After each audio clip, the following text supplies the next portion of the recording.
This episode of Capes and Lunatics is brought to you by Tweaked Audio. To get awesome headphones, go to tweakedaudio.com and use the coupon code Southgate to get 30% off, free shipping, and a lifetime warranty. Or you can get there through the link on our website, southgatemediagroup.com. Recording has started.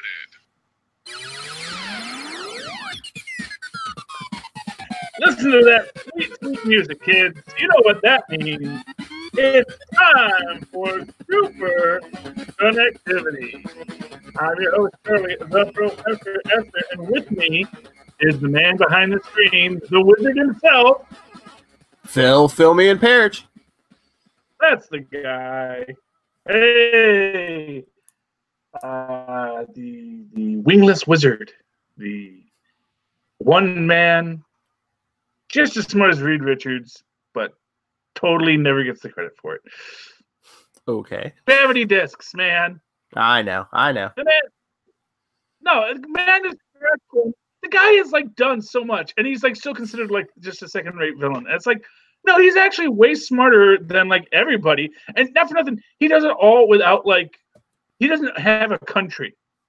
You know, let's be clearing his tech from anybody else. He's like, oh, I guess I'll just figure out cloning today. 40's technology. How Zola cracked it. How hard could it be? And he's like, there we go, cloning done.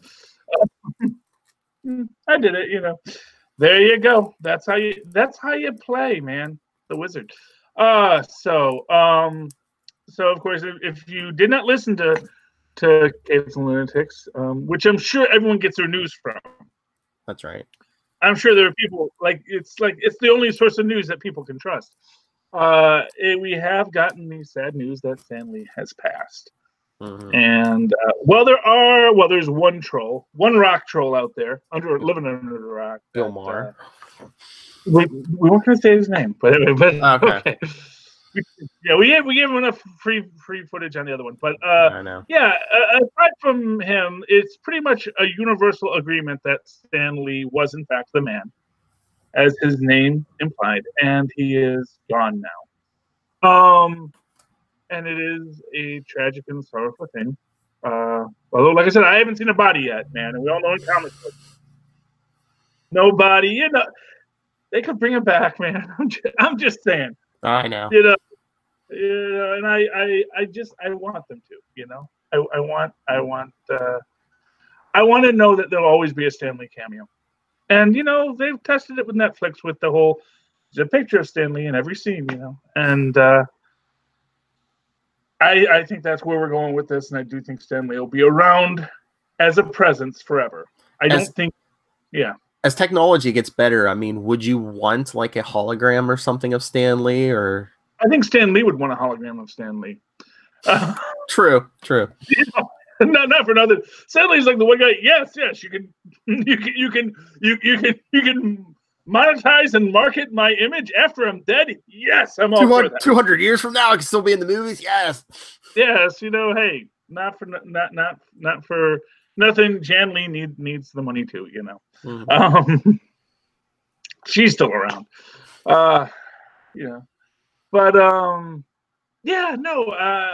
it is a tragedy, but it is, you know, it is a slow motion tragedy. It's one we knew was coming, and we knew, you know, it's like any other thing. It's like, you know, yeah, some of the drama, and he has had health issues. Yeah, you know, but he didn't want us to worry, you know,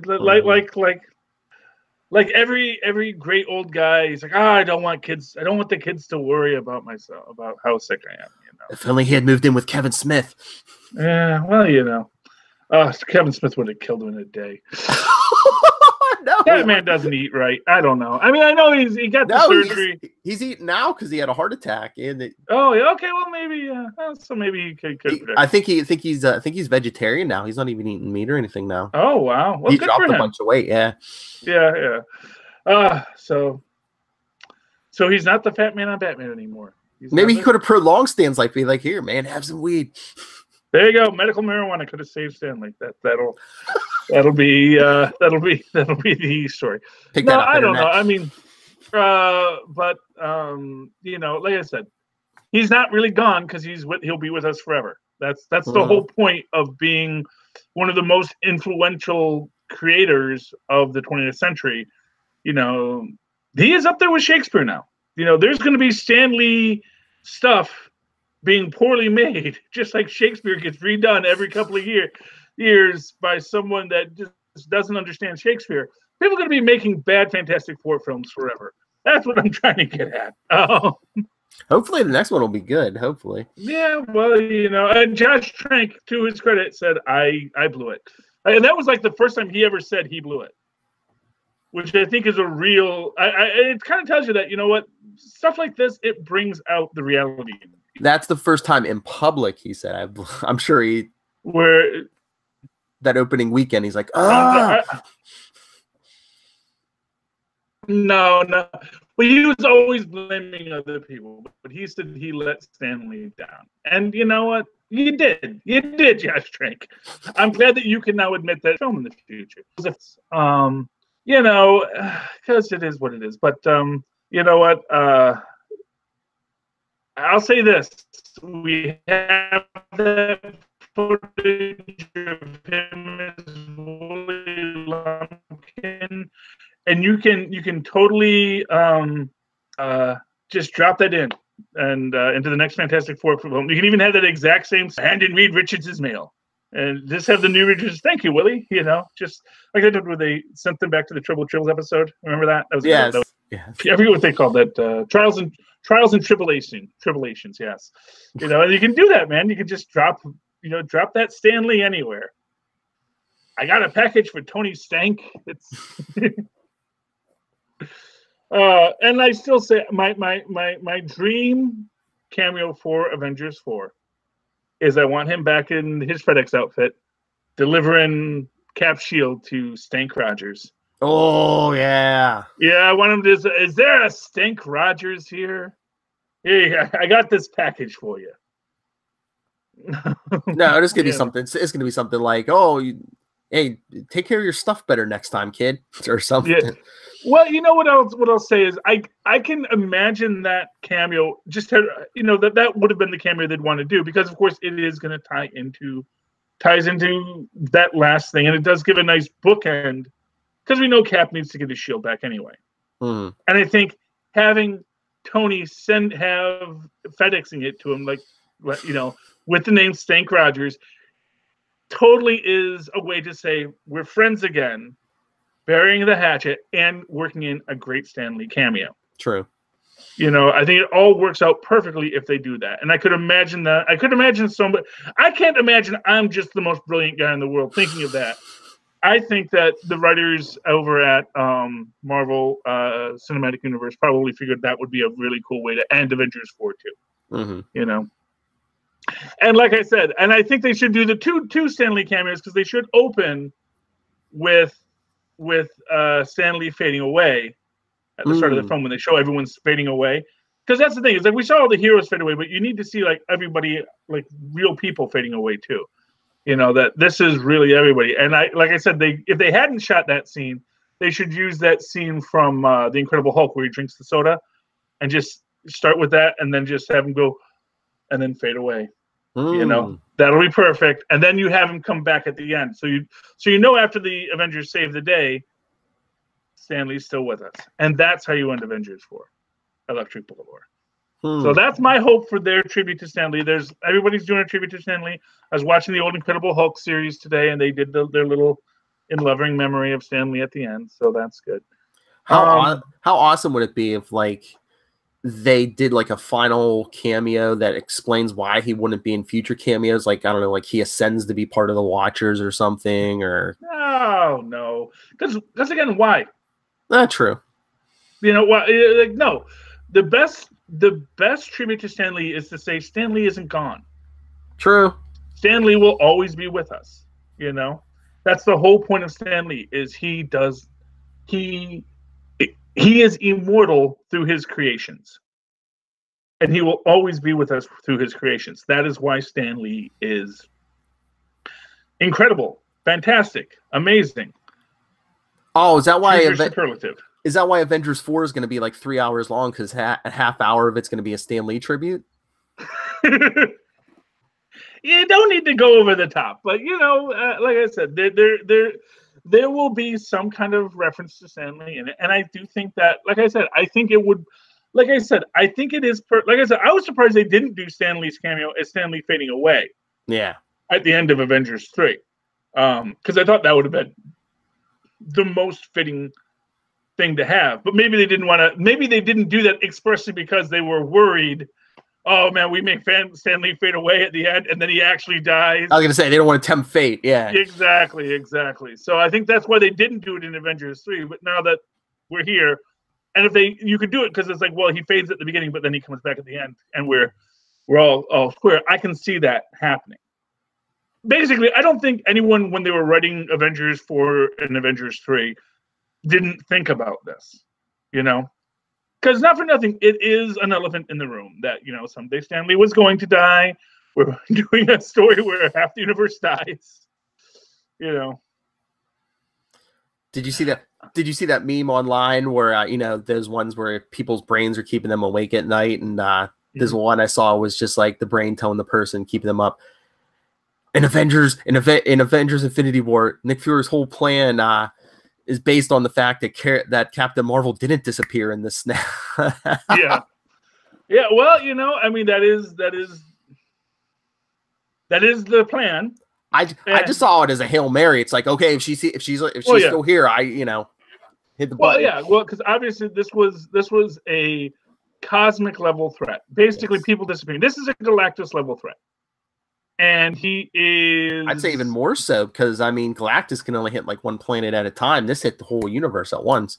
Oh yeah, and without a doubt, this was something that if you have a Hail Mary, you throw it. Yeah. And I think that Captain Marvel will be coming back. Captain Marvel will return in Avengers 4, Electric Boogaloo. Oh, yeah. We'll see that at the end of the next episode. In which they're actually that's probably when they're going to announce the title of Avengers 4, Electric Boogaloo. I thought they said something about there was supposed to be something. I don't know if it was an official announcement or a teaser sometime this month. And I don't know. We're getting close. Yeah, it might be. Who knows? I mean, they might do that. I'd say this month or next month we'll probably get a teaser, and then I think they did it for Infinity War. We'll probably get like the full trailer during the Super Bowl or something. Yeah, the only thing I heard officially was that the title has been said in the films. So that was like an official statement from one of the Russos. It's the Russos that do it, right? So yeah. So it's not Annihilation. No, it's unless someone said Annihilation at some point in the last 3 Avengers films or the Iron Man films or Spider-Man Homecoming, I think it's there's gonna be something. I think it's gonna be Avengers 4. I got that reference. Avengers 4. I could do this all day. Yes, exactly.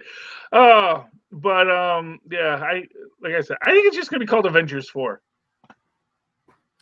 I don't know. They kind of seem like their fancy titles. Yeah. I mean, entirely possible, but they only let's see here.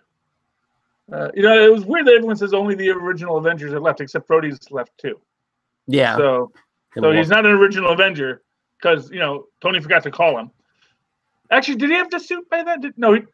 He had the War Machine suit by then, didn't he? When? But by the first Avengers film, did he have it or no? Yeah, because he got it in Iron Man 2. Iron Man 2. Yeah. Avengers, yeah. Yeah, I can never remember the exact. So I wonder if they just mean. I wonder if they just mean all the characters are still here that are from pre-Avengers movie. Yeah. Yeah, but what I'm saying is it's not just the Avengers left because Rhodey's still there. It's like Rhodey's still here. Ant-Man too. Yeah. Ant-Man too. Oh yeah, because he's in the quantum realm. Hello, and that's why he survived, man. Yep. But like I said, man, those ashes didn't fade. There's something going on with that, man. Because it's not ash. It's depixelization of the reality. I hate when people say it's ash. Not ashes. Those ashes faded. They actually look like leaves if you really look at them. I'm just saying, there's stuff going on. It all connects. There's lines going everywhere. But yeah, so speaking of Ant-Man, that's a great. Speaking of Ant-Man, there is a new show on Netflix I wanted to talk about, which features Hank Pym. Well, the actor who plays Hank Pym, Michael Douglas, called The Kaminsky Method. It's Alan Arkin and Michael Douglas as two aging people, and it is really brilliant and really good. And of course, it's made by Chuck Lorre. And he rips on the Big Bang Theory just constantly throughout. Oh, really? Oh yeah. A couple episodes of you don't want to be on the Big Bang Theory. Well, you want to. You're a real actor. It's actually great, and it's really good. And it made me realize something. I think is one of those things with Stan Lee that and to another extent, John Cryer, where people get known for a certain thing. And people forget how deep they can be within that thing, and even outside of that thing. And I think that when you look at something like the Kaminsky Method, it is this really touching and moving comic drama about being an old man in Hollywood. It's kind of a unique position to be with, but hey, something I'm sure Stan Lee understood, being an old man in Hollywood. And it's from Chuck Lorre, and it is really brilliant, just like, but it's easy for people to, Chuck Lorre, he just does, he just did 2.5 Men. How is that going to be deep and important? Well, Stan Lee just wrote comic books, but he also understood the human condition in ways that I think a lot of people didn't. And I think that was what was most fascinating about Stan Lee's books and Stan Lee's stories. And I think you see that with a lot of Chuck Lorre's productions as well, that there is this depth of humanity to it beyond, the cheap gags. Mm. It's like Stan Lee's writing comic books. They're going to be in tights. But just because they're in tights doesn't mean that the stories have to be weak or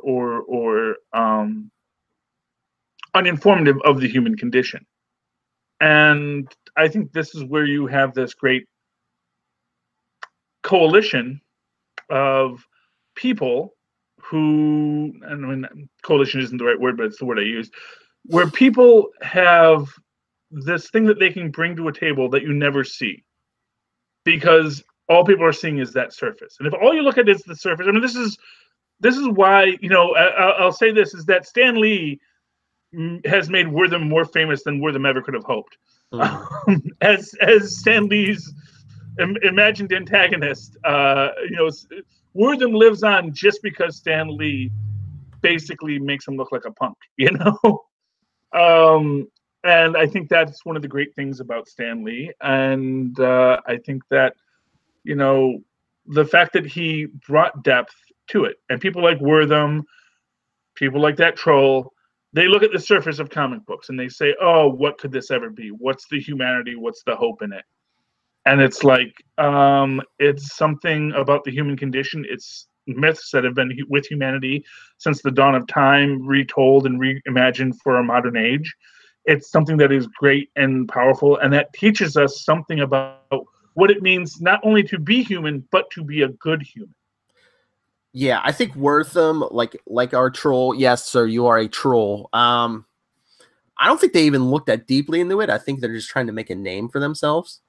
Well, of course. I mean, Wortham, he actually had a name for himself, but he basically, he was guilty of poor science. What Wortham actually did was he said, oh, I look at juvenile delinquents. Juvenile delinquents read a lot of comic books. Ergo, he was confusing correlation with causality, meaning that he saw that juvenile delinquents like comic books, and but assumed that was because they were delinquents, not because they were juveniles. Yeah. Because all kids read comics. Every kid was reading comics, but because he's only looking at the juvenile delinquents, says, but what do all the juvenile delinquents have in common? And rather than saying, well, they're all young people from broken homes, often because their fathers died in wars, which is true, Basically, he's talking about poor little Steve Rogers there, getting into fights all the time. because he doesn't have because his mom is sick and he has to work. He's not getting his education. He's not living up to his potential. And Wyndham says, well, it's because you're reading comic books, kid. And Steve Rogers is like, no, it's because my dad died in World War I. Mustard gas. Wortham was just like the early version of, video games and rap music are ruining our children. Yeah, well, exactly. I mean, there's always basically, no parent ever wants to say, it's because we're lousy parents. The only person ever said that was Bill Cosby. What's that word? Well, Bill Cosby was telling other people what they were doing wrong. Meanwhile, and he had his own thing with the rep, the music, and things like that. So he didn't like people working blue or and as Richard Pryor said to Eddie Murphy, tell Bill to have a Coke and a smile and shut the farm up. So, that's one of my favorite moments from Eddie Murphy Raw is he's talking about, when Bill Cosby called him to complain about his swearing and he didn't know what to do. So he called up Richard Pryor. He says, oh man, because Bill was an idol for Eddie Murphy because he was, that most famous black comedian in the world at the time. And, and he says, well, and Richard Pryor said, hey, did they pay you? Did the audience laugh? Then tell Bill to have a Coke and a smile and shut the farm up. So nice. I'm censoring myself. That's not really what Richard Pryor said. I know. Yes, I don't want people to think, why is he saying farm up? What does that mean? Anyway, Stan Lee.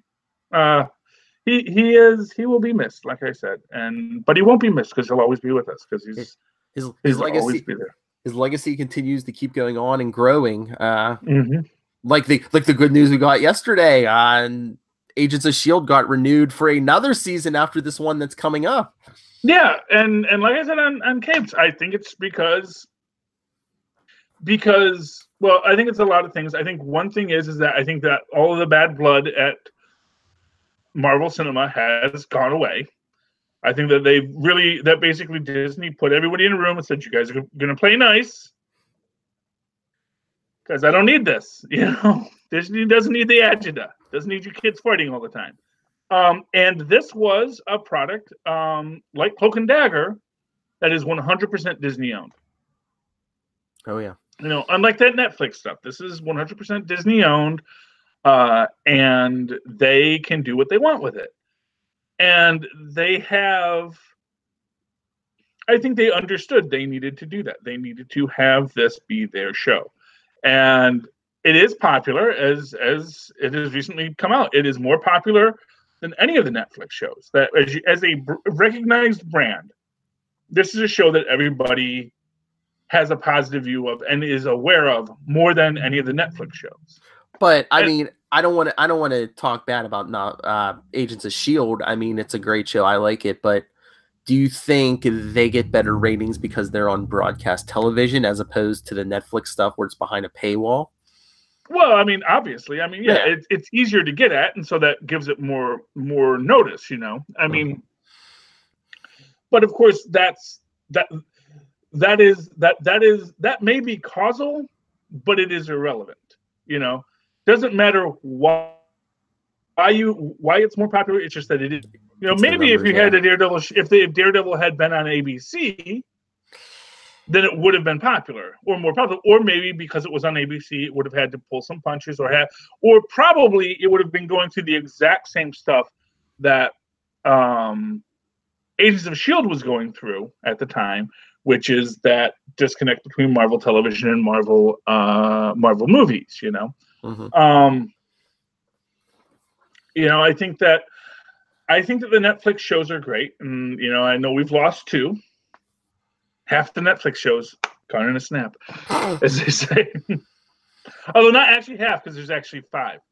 Because people forget about the Punisher. Yeah, it's a show. It's there, But actually, what I think really hurt the Netflix shows is that, I think there just wasn't as much urgency to it.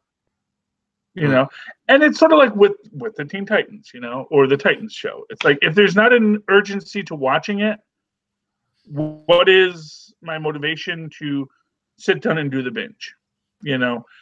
And I think, because like I said, I'm doing a podcast on Iron Fist. I still haven't finished Iron Fist. I have not even gotten past episode 3 of Daredevil. And this is why the show is hurting, because I don't have an urgency to watch it. As much as I love the shows, my life has been complex and things, and because it is put out all at once. So, for example, with Agents of S.H.I.E.L.D., I can, if I miss like the first 3 episodes, I can go back and I can rewatch those, and that's a bingeable amount. 3 episodes is a bingeable amount. Yeah. And the fact of the matter is, and like I said, I watched 3 episodes of Iron Fist. I've watched 3 episodes of Daredevil, but I haven't gotten back to watch the rest of it. And like you say, like the weekly stuff, it's like you're like, oh, there's another one coming next week. I gotta watch, even if you have to binge like 3 episodes or something. Yeah, with like the Netflix stuff, they drop the whole season at once, and it's like, okay, I'll get to it when I have a chance. But I know it'll still be there a month from now, 2 months from now. Exactly, and of course, that I think, ironically, I think that's what works against DCU, because of course I did cancel DCU. I had it. I had this 7 days. First off, you're only given 7 days, DC. You're really betting that people really love your stuff, and you're not giving us what we need. Because here, I will tell you, you know what made me make that decision? The final straw that broke the camel's back. Because I said, okay, so I'll catch up with the Titans. I've watched half the first episode. It was good, and I'd like to watch it. But you know what? Okay, I'm supposed to have all these DC comics here. So I type in Ambush Bug. I knew it. Who's Ambush Bug? We don't know that guy. We're going to have more comics coming soon. It's like, well, you should have had them now. You should have had. It would have cost you nothing to just put it. I didn't even need like the first time. I just wanted Son of Ambush Bug because I wanted to reread it, because I realized that the Dr. Manhattan story is just the Interferer story, but like made more maudlin. And like affecting like real continuity as opposed to out of canon, but it was just an annoying thing there. That like, okay, why not? Especially if you're catering to deep dive DC fans. I think that was Lilith's problem. She said she thought they rushed it, which they probably did. Instead, before they had a chance to load it with everything, they just they wanted to launch it.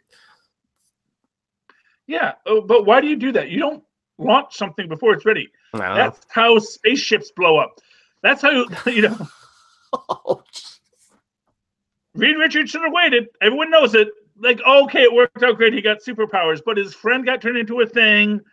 And freaking his brother-in-law's like turns into fire now, which isn't good. It's never good to turn into fire, even if you can control it. People get hurt. His wife can just ignore him now because he can just disappear. It's like, oh, where is she? I don't know. And he gets all stretchy. It's like, like that's a good thing. On that note, did you read Fantastic Yes, I Four did. number 3? And actually, that was one of the things I was actually thinking about, that because I was realizing how elasticity as a superpower does not work in video entertainment, generally speaking. And really, it's because you can't really do the flows the way you do in art. So when you want to show Reed, because there's some great images of Reed using his stretching powers in the fight, where he's like doing like crazy backflips with his feet on the ground, and it's really cool looking. I was thinking, that would be great to see in a movie, but you realize how difficult that's going to be. I think that's like your biggest problem with Fantastic Four as a film, is you have like 4. Well, you really have 3 CGI characters. You have the Thing. Although you can do the Thing practical effects, and I actually think that the Thing in practical effects actually looks good. I think you can do the Thing in practical effects and make him look good. But Johnny Storm has to be CGI, and Reed has to be CGI, and really Reed's powers are even more complex than just doing a Man on Fire. Man on Fire is actually relatively straightforward, Yeah. But doing a guy that's just like doing that kind of, to show the power as a power, and not just a gimmick. Oh, I'll reach and get the toilet paper. It's actually, or I do this one thing that has me stretch. It's difficult. It's like Medusa and her hair. And I said the biggest problem with Medusa is that her hair wasn't alive. Her hair has to be alive. It has to be this thing that is always moving, always undulating, yes, always alive, in the same way that a human body is always moving. And Reed, with his elastic body, he's always got to be moving in that CGI method, and that's why I think it's the hardest character to actually translate into the movies. Because the second he gets into a fight, he has to use his powers well. He's got to be stretching and enveloping, and to that extent, I actually do think they actually did an okay job of that in the first Fantastic Four film. Not the Roger Corman one, but the first mainstream one where Stan Lee does his Willie Lumpkin cameo. I thought they actually did a good job with him for the most part, but it was still kind of still wasn't as good as it should have been. So that's still the best Fantastic Four film that they've done. I'll be honest with you. That was it's not that good, but it's still the best one they've done. The one before it was okay. I like the Roger Corman Fantastic Four film in the same way I like, the 1970s Captain America and the 1970s Spider-Man and 1970s Doctor Strange. Those were all good shows, but they weren't always as good as the later ones we've got. Mm-hmm. And of course, I like the 90s Captain America too. So, what do I know? Although, like I said, they took a lot of that stuff and put it right into the comics. Mm-hmm. The idea is Red Skull has a freaking red skull now. True. The Cult of Cassidy now in Venom. Oh yeah, I guess yeah. Yeah, gonna bring Cassidy back. Oh, that'll make Tristan happy. Yeah, he was my big problem with the Fantastic Four book, though, because the first time I said, the Griever, she's clearly not an esoteric concept. She's clearly like an elder of the universe because she's using ships and stuff, and they never quite get to what she's supposed to be. Because the way they defeat her, and it's brilliant, everything, and it's brilliant the way they do it, but they do it like she's an elder of the universe, even though they've established that she's supposed to be an esoteric concept. Mm-hmm. That she, and not for nothing, it's kind of weird that she is now going from simply grieving dead universes to wanting to destroy universes. I just don't feel the character very well. And like I said, I don't feel that they've established that she's properly an esoteric concept. So in that sense, it's a little disappointing to me. I loved the book as a read. Mm-hmm. I love the characterization. I like everything about it, but I felt that the villain really was not a villain that made sense, that worked well. The villain was like a plot device. Yeah, but not a well thought out plot device. No. You can have a villain be a plot device. That's fine. Dr. Doom is just a plot device, Yeah. Dr. Doom is just, what if we had a guy that, wore an iron mask? What if we had a guy that looked like the Grim Reaper? That was basically their idea. I want a character that looks like the Grim Reaper. And so they did the hood and the metal skull face kind of thing. And that's what they created, and that's what they did. And it was, it works great. And he's really just, just a bundle of bad villain tropes. Yes. There's nothing really special or unique about Dr. Doom. He's no Otto Octavius. He's no. Who is? Yeah, he's no wizard. But he's very popular and he really works for the story. And he's logically consistent. He's logically consistent in his inconsistencies as a character. Mm-hmm. And so it all works out in the end when we're dealing with Dr. Doom. The Griever, it's like I said, I don't know if she's supposed to be an elder of the. Like I said, I feel she's an elder of the universe. Maybe she's like a next level thing. Maybe she's like an elder of the multiverse. Maybe that's what she's supposed to be. An elder of the multiverse, and we're gonna find out there's this other group of elders of these first beings to come into existence in the multiverse. So she has that somewhat esoteric concept, but like an esoteric concept wouldn't have the inability to move between dimensions. Or is she gonna be like just like an alien woman who like tries to fool people into thinking she's a cosmic entity? You know, like that episode of Star Trek: The Next Generation where that chick tried to convince Picard she was the devil or whatever. Yeah, I mean, well, yeah, I mean, I think that's 100% what she is. Yeah. I think she's, like I said, she's an Elder of the Universe kind of character who's trying to convince people she's more than what she is. Yeah. And I get that maybe she doesn't know how to build things, and that it's just not in her nature to build things. But again, like I said, I don't like if her name is the Griever. Basically, you don't grieve the thing you destroy. You know, so she can't be a griever because you grieve when something dies, but you don't get mad when it comes back. It's like, no, I'm a griever. Things die, and I feel sorrowful for them. That's my motivation. I can see that, and not for nothing. I can see that as an Elder of the Universe kind of concept. Like that, what is the thing that keeps me from dying? The fact that someone has to cry at all these funerals. You know, I can see her being like, you know, the first being to experience death, and like, oh, when the first being died, I was there, and I had to mourn them, and then another being died, and I had to mourn them, and then them, and you know. And like it works in that Elder of the Universe concept, you know, like the Collector, like the Champion, where there is this action that they take that gives them their immortality. And like I said, nothing in the book actually gives you the idea that she is anything more than an Elder of the Universe. There's no quality about her that makes her seem like she is an esoteric being, except that she disassembles the Molecule Man, because that always works. And she has the power level to hold off all these heroes, like battle all these heroes. Well, yeah, but so does the Collector. Oh yeah, I mean, they've all done it a dozen times, you know. Yeah. And not for nothing, it's not like she like snaps her fingers and they're gone. Mm-hmm. You know. No, she's destroying universes because, you know, these are Franklin Richards bubble universes. These things aren't the most well-designed universes in the universe. It's just like a Franklin Richards fart. Yeah. Yeah, he's not good at his job. Nobody makes him in charge of things. But I did like how they played up like Ben Grimm as like the heart and soul of the team, because you know when Spider-Man like tries and fails to give Franklin a pep talk, that's when Ben has to step in and just be like, yeah. Come on, kid. Come clobber with me. You can do it. Well, exactly. And that's the thing.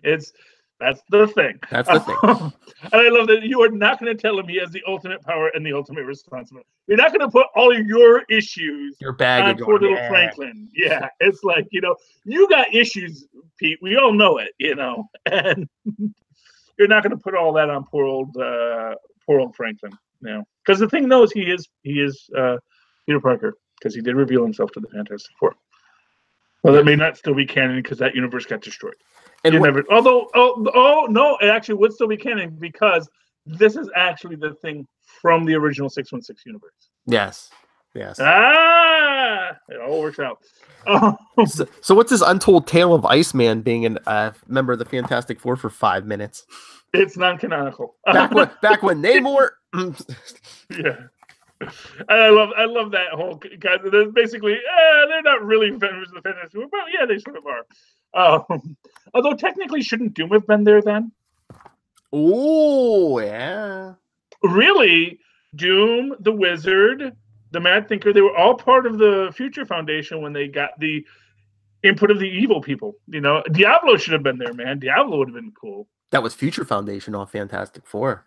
Well, it was still an FF book. In fact, it was the FF book for a while. Reed is very literal. Yeah, maybe he just didn't want. Also, if you bring Doom to it, Doom, could you help us fight this cosmic entity? Oh, can I steal her powers? Exactly. 5 minutes after Doom's there, is gonna be like, I have her power. Yeah, it's like just one time, Doom. Not again. One Victor. time. You had one job. It never ends well, Doom. You know, not for nothing. Every time he steals ultimate cosmic power, it's like Jafar at the end of it. It's like, oh yeah, now little tiny living space. You know, I want all the wishes. Yes, it does not work out for you, Doom. Stop it. Just like, you know, Doom should have been a pastry chef. I think it would have been a fantastic pastry chef. Oh, you know what I just thought? since What? Ben Grimm's getting married, he's got the big fingers and he's always clobbering. Is Reed going to make him like a big adamantium wedding ring?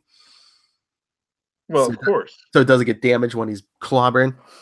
Oh, that'll be cute. I mean, it'll work as brass knuckles, but it'll also be a symbol of his love. Like he needs brass knuckles, but I would love to see. But I don't think I've ever. Reed doesn't wear a ring. Huh. Well, he's always wearing gloves. He's always wearing gloves, though. Oh, that's true. Could be under the gloves. Could be under the gloves. Could be under the gloves. But I've seen him without gloves, and I've never seen him like wear a wedding. I don't think I've seen Sue wear a wedding ring. I think that maybe they just say we're always fighting, and so. But it's Reed Richards. He probably like, oh, we don't need wedding rings. I have like genetically bonded us to each other.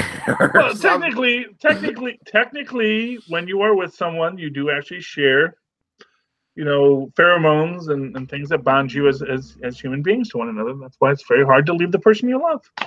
Our powers are linked. Well, exactly. Not for nothing. Now all their powers are linked. That's that whole storyline. But yeah, it's interesting. No, I mean it would be neat if he does wear a ring. I'm just waiting to see him smash the glass. That's because it's going to be a proper Jewish wedding. And he's wearing the he's wearing his little kippah. On the cover of it's what is it? I think it's only 2 issues from now. So what was it? Yeah, it's an $8 issue though. Is it still? Because didn't they raise the price, or is that what they raised it to? Is $8? Yeah, it raised to $7.99. Yeah, I'm getting it though. Because I know they added. But you were talking about DC Kibbering from Marvel raising the books to $3.99. Here's Marvel saying, "Hey, we got a big issue. Let's just charge $8 for it." What the heck? It's the thing. It's the Thing wedding. It's what is it? Issue 600. Oh yeah, we're raising. I want to see if the Puppet Master is going to be there. You would think he's going to be there. He should be. Have him in that little, what do you call it? Hannibal Lecter mask. Just sort of don't let him get near any clay. Every 300 issues, Alicia or some reasonable facsimile has to get married. Yeah, well, there you go. Oh boy. I wonder if Elijah will show up, Oh, yeah. Oh, well, did you see the panel on the next last page? I don't know if Ben's telling Sharon the good news. Oh, boy, yeah. Yeah. Sharon, that's a little rough. That's awkward. Awkward! I was nice to see Sharon come back, though. Actually, you know what really intrigued me the most about the Fantastic Four issue is the last page. Not of the book, of the next issue. We get the cover splash of the next issue. Oh yeah. Who are these people? Yeah, Bizarro Fantastic Four. Yeah, well, I mean, that's obviously. I guess that's supposed to be. Well, it's called the Fantastic. It's obviously like a play on the Terrifics, Yeah. And because apparently Flatman's black now. That's okay. I can live in a world with a black Flatman. I'm okay with that. It's not a problem for me. But he's wearing glasses. Are those unstable molecule glasses or something? Are they moving with them? Well, if he is, I'm guessing because the way he's designed, he looks like Flatman. So I'm guessing he's supposed to be a variation on the theme of Flatman. Yeah. And Flatman, I think Flatman actually wears glasses because Flatman's actual power is that he actually becomes two-dimensional.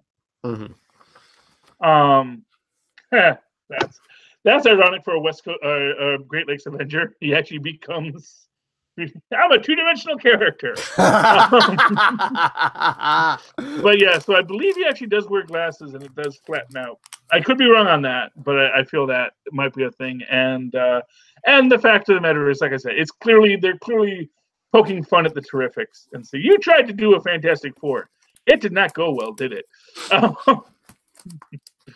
Because not even I read the Terrifics, man. It's. I know you probably didn't read it, but did you read Infinity Warps #1? No, I just started to just before we got. Okay. I really want to read it, but you can spoil it for me. It looked fun. That's like what is this? This is their Fantastic Four fold, and I know that we got Squirrel Girl and Tippy Toe have been bonded to Devil Dinosaur and Moon Girl, which is cool. Yes, and they have to fight Dr. Doom Cactus. Yeah, Dr. Doom Cactus. Yes, I like that. And who are the other two people? Because we got like a flaming thing and a. Oh yeah, what is it? What is it? Hot Rocks and Mr. Invisible. Oh, Mr. Invisible. Fighting. It's a combination of Mole. I think it's Mole Man and is it Master Mold, because it's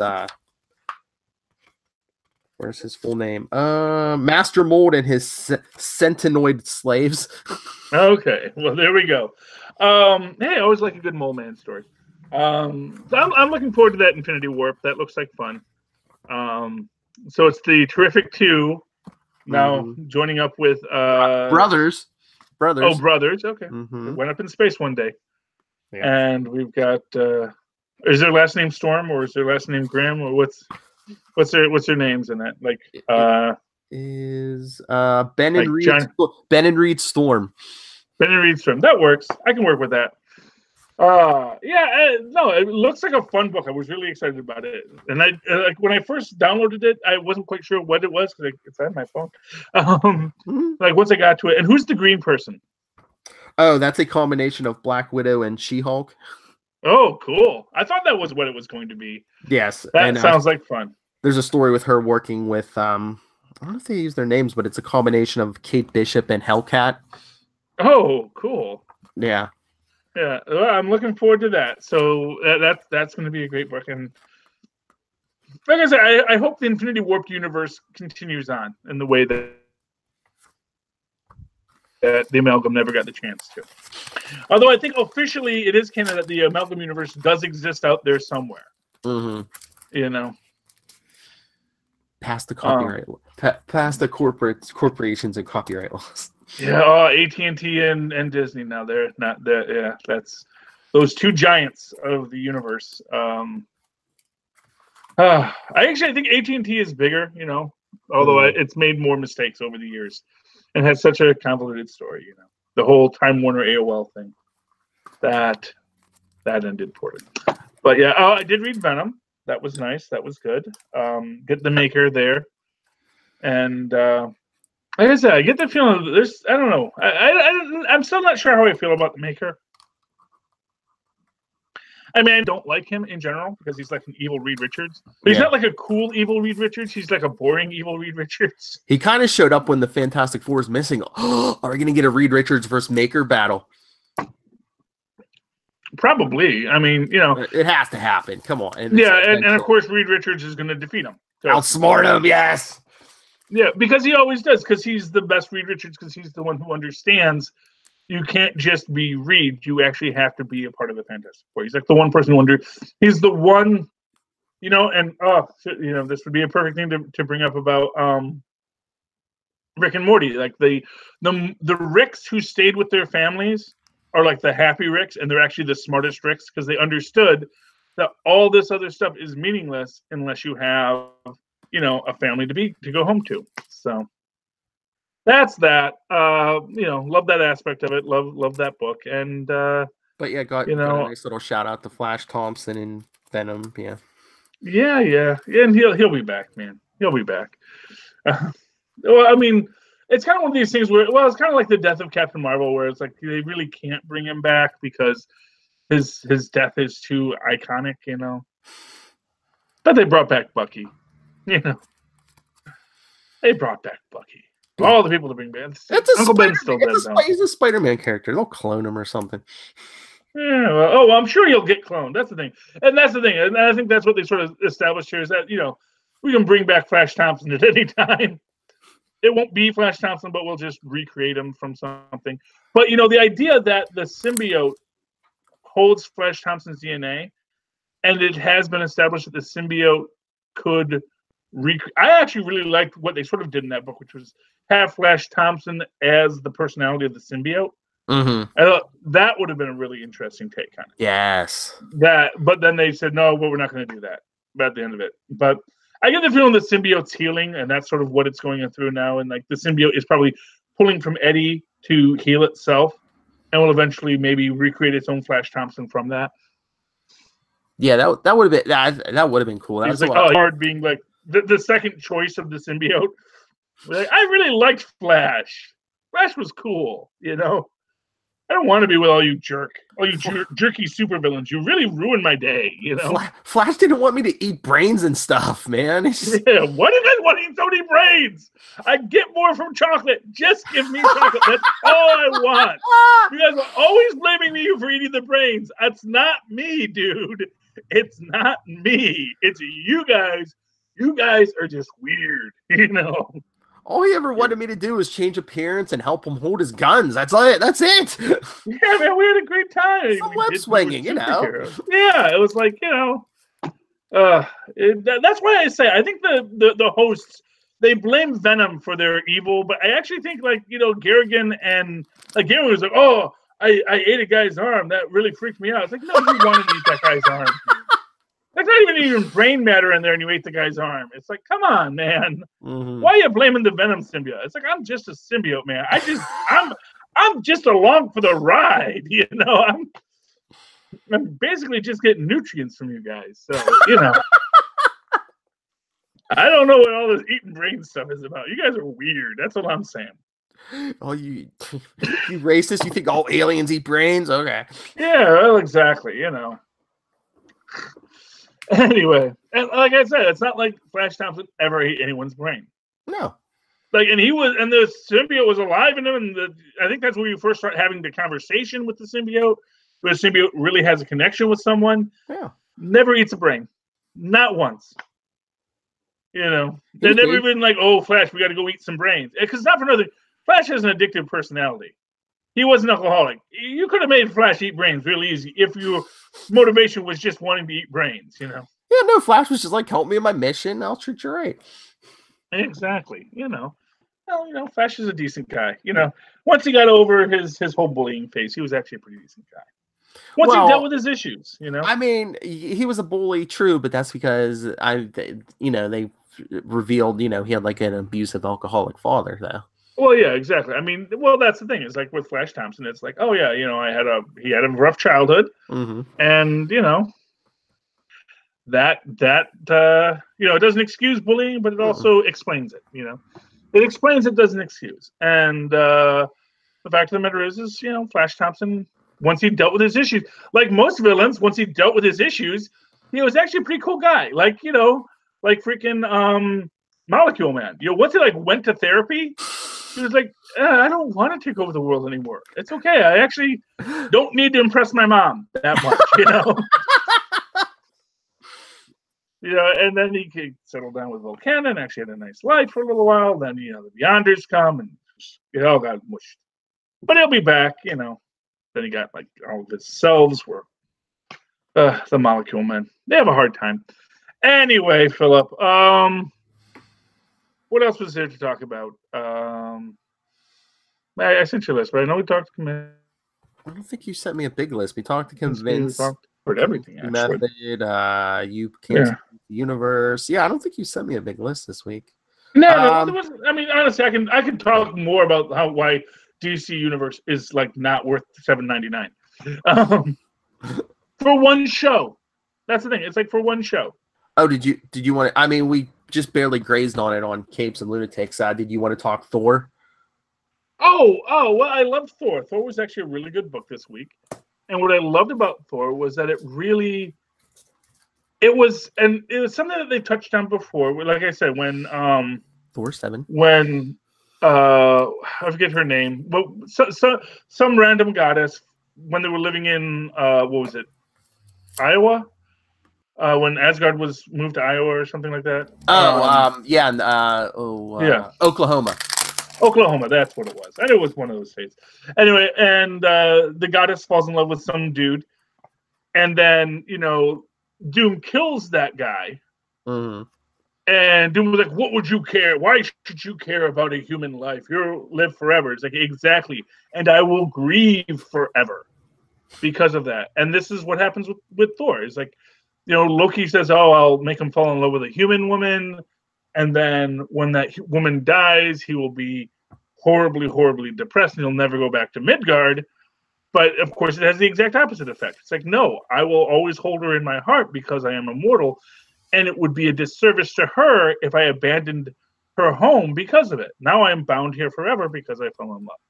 Which always makes you wonder, was that Loki's real plan or what, you know? Yeah, because back in the day, Odin wanted Thor not to be so connected to Earth or Midgard. Yeah, so Loki's like, here, I'll make him fall in love, and then I'll take her away. Exactly. And what I loved about that was it's not like Loki actually killed her. Just let time be the assassin. Yeah. 40 years, because time passes differently in I was going to say, I love that Thor's like, I was only gone for, and Phil's like, 40 years. Yeah. Oh, you know what I saw today? That was also really good? She-Ra, Princess of Power on Netflix. Oh, yeah? I haven't watched that yet. Is that good? Yeah, it's actually very nice. It's very nice. It's a lot of fun. Definitely has that Rebecca Sugar vibe to it. Not just in character design, but with character creation and storytelling. But it treats the source material very nicely, but also builds up this other universe and its own self. And I really like that. So, I don't know what all the complaining is about, I guess she doesn't have as much cleavage as the old one, but neither did the new Wonder Woman, and she was great. I see there's some kind of thing on the internet where a lot of people there's a backlash against the new art styles, I guess. Well, yeah. People don't like that style, but as other people more versed in art styles will tell you, actually, no, that's just the norm of the animation industry, is that certain styles become popular, and then it's like, the Filmation style became very popular, and then everybody tried to make their stuff look like Filmation, and before that, everyone tried to make yourself look like Hanna-Barbera, and it's just whoever is the dominant art form, that's what people copy, because that's what people like, and that's what people are responding to, and basically, it's not that, they make all the cartoons look the same now. It's like cartoons have always all looked the same. It's like that's, the only people who ever did anything different was like Raskin and Bask, and that's because they did stop motion. But all Baskin and Rask stuff looks exactly the same. But I mean, I think a lot of it, people put their own take on it too. You're going more from, hand-drawn stuff to computer animated stuff. And a lot of it's nostalgia, like 40-year-old people saying, oh, it doesn't look like it did when I was 6, Well, of course not, but it looked horrible back then too. That's the thing people forget, is that animation used to be really, really bad. Yeah, I know. And if they don't change it, then then people will be like, oh, they do the same thing over and over, and they never change anything. You can't please a troll. You can't please the internet. And you shouldn't try. You should never try to please the internet. Even if they have a TV show, you can't please a troll. Nope. There are people that don't even like this show, I'm sure. I don't understand it either. I think this is a great informative romp for the people of the world. But I want to be like on that episode of Seinfeld where his mom's like, "Don't you say that? No, you're a wonderful boy. No way, no one can like you." Yes, exactly. So I'm not saying I agree with it. I'm just saying I'm sure out there somewhere there's someone that doesn't find me a delightful host. I find that hard to believe. I too. I think I'm wonderful, but I think I'm great, but I know my wife doesn't listen, so So. She's like, I hear enough of that every day. I don't need to listen to your podcast, Charlie. Anyway, okay. So that I think is everything to talk about this week. Philip, how can people find you? If you want to get a hold of me, especially for interviews for our podcast, you can always email me, nightwingpdp@gmail.com. On Twitter, I am @nightwingpdp. And follow the Capes and Lunatics on all the various forms of social media, Facebook, Twitter @Capes Lunatics, our voicemail, 614-382-2737. That's 614-38-Capes. Very good. Does anyone know who this character is? This is just a toy that my son got in some package, and she's cool. And little Japanime kind of blonde girl with a scythe, so that's awesome. But it's like I have no idea who she's supposed to be. You don't know what property that's from, or? No, I don't know. And it's like Sailor Death, I guess. I don't know. But anyway, if anyone knows, you can go to YouTube to check it out so you can see. Let us know. Maybe you'll win a prize. Okay. Charlie Esser's gratitude. Yeah, it's a prize in itself. And if you'd like to write to me in an old-fashioned email way to let me know who that character is, feel free to do so at superconnectivityblog@gmail.com. That's superconnectivityblog, all one word, at gmail.com. Of course, follow me on the Twitter to live tweet Agents of S.H.I.E.L.D. and Cloak and Dagger, where I predict Monica Rambeau will show up. I think that's going to be part of the new integration with the Captain Marvel film and everything else. I think it's all connected again now that Phil Coulson's back. He can connect it all. At Charlie Esser, that's CharlieEsser. Look for the 2 E's in the middle. For quality. Bing! There we go. Thank you for connecting with us, ladies and gentlemen. Please super connect with us once again next week. Good night. Good night.